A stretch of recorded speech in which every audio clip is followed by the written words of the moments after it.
Hello everybody and welcome back to Robert's Reviews. Today we are continuing the Pirates of the Caribbean series.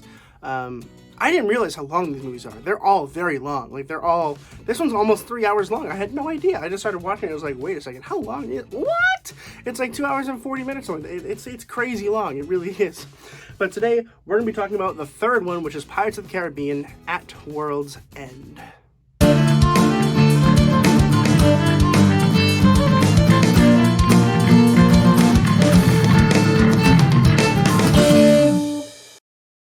Pirates of the Caribbean at World's End was released in 2007. It was written by Ted Elliott and Terry Rossio, and directed by Gore Verbinski. And for the most part, I actually kind of enjoyed this movie, which is really good because I didn't really enjoy the second one. The second one just didn't make any sense to me, in my opinion. The characters did nothing the entire movie. The introduction of Davy Jones was pretty cool, but also, unimportant. We didn't really do anything with it. For the most part, the second one just kind of felt long and didn't do anything. This one was very good in terms of the characters. They were able to actually do stuff. There was a lot more for Elizabeth and Will Turner to do. We actually got some really cool character development on Johnny Depp's character, Jack Sparrow, who actually was able to do something in this film, even though he didn't show up till half an hour into the movie, which honestly worked for me. I was very impressed that I didn't care. I was like, oh yeah, whatever. That's good. If you can introduce your main character half an hour later, that's pretty good, considering I didn't notice. So that's good for you. But I like that we had more to do here. I'm going to briefly describe the plot with no spoilers, of course.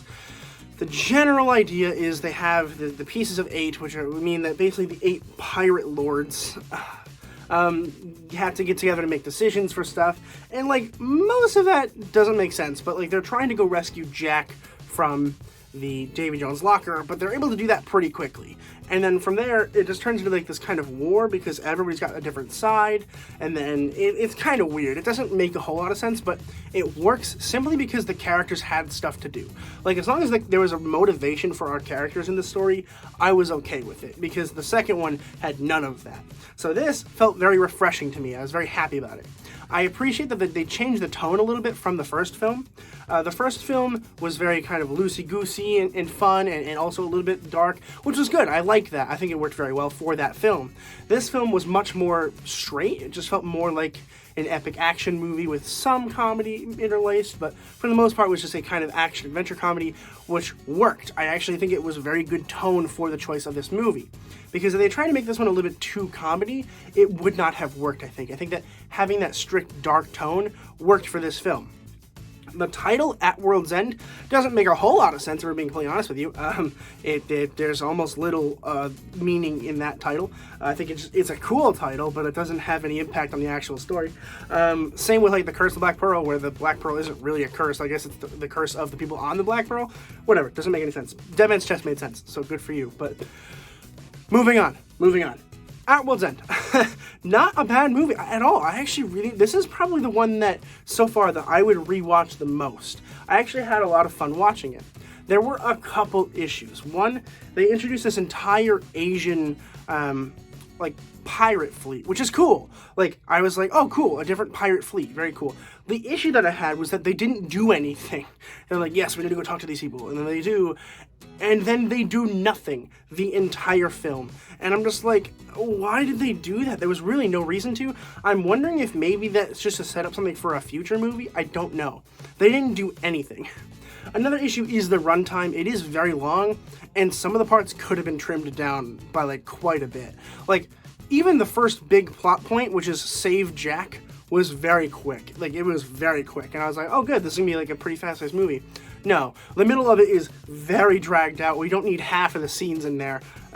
Which again, a lot of it could be set up for a future movie. I don't know. I have not seen the other two. So I'm hoping that they actually do something with it. I don't have high hopes, but I'm hoping, at least a little bit, that maybe they do something.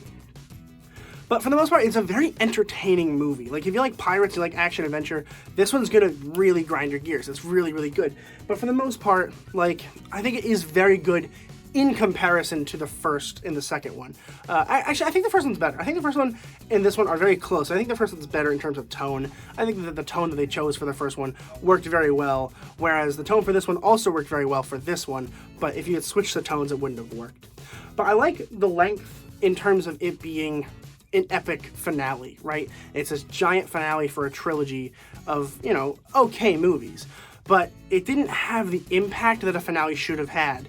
Like, the ending was really cool. There is an end credit scene. I'm not going to spoil it, of course, but there is one, in case you're wondering. There is one for the film, and I think it's a very good end credit scene. I love what happens at the end. The end of this movie really makes up for the entire rest of the film. Whereas, think about something like Avengers Endgame, where, like, the end of the film, the very end of the film, kind of felt like we were going back a little bit and kind of, you know, being regressive. This one felt very good. The ending of this film was very solid, very, very nice.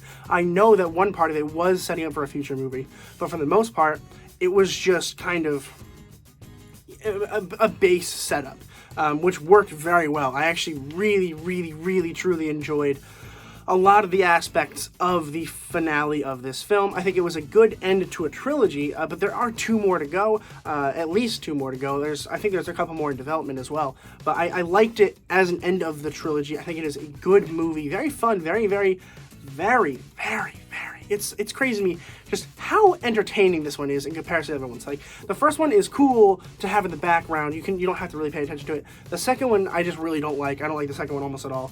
And then this one, like, I couldn't stop watching it. I actually really enjoyed watching this one, which is very good because it's very long.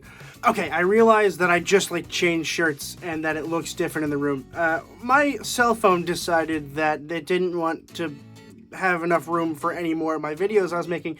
So I just spent the last several hours trying to figure out how to get more space on my phone without deleting any of my special pictures. So I just basically uninstalled everything on my phone, and then I had to uninstall my iCloud so that it's complicated. And then I had this issue where I have my monitor down here so I can see what I'm doing on my camera, and then that wasn't working for half an hour, and then I had to go to work, and I'm frustrated, but we're gonna finish the freaking video. We're finishing it right now. I don't really remember what I was saying 7 hours ago. So I'm just trying to kind of wrap it up with my general thoughts, which is that it's a very entertaining movie, and I really do enjoy watching it. And it's one that I will actually rewatch, which is something I can't say about the second one. I would probably rewatch the first one, but I think if I rewatch anyone to put in the background, it'd probably be this one. But I think the music's a little bit worse in this one than the first one, but only minorly. But I'm going to wrap this up quick because I really don't know where I left off, so I apologize for that. But I'm going to go ahead and give Pirates of the Caribbean at World's End an A-. A very, very fun, very good movie. If you haven't checked it out, definitely check it out. It is the third one. You should watch the first one and the second one to get to this one. But the second one's kind of a drudge, so just kind of like we're trying to get through that as fast as possible. Yeah, I think it's so far, it might be my favorite one. I don't know. This first one's got a special part. Like, it's just very special. But this one just is more fun and entertaining, so I don't know. I don't really know what to choose. But let me know in the comments below what you thought of the film, or what you thought about any of the films. I am going to be watching the next one and the following one starting next Friday and the next Friday, so definitely check that out. I am starting the Terminator series the following Friday, so in 3 weeks from today. So if you're interested in that, definitely consider subscribing and sharing with your friends. And as always, keep watching movies and television, stay educated, and I'll see you guys in the next video.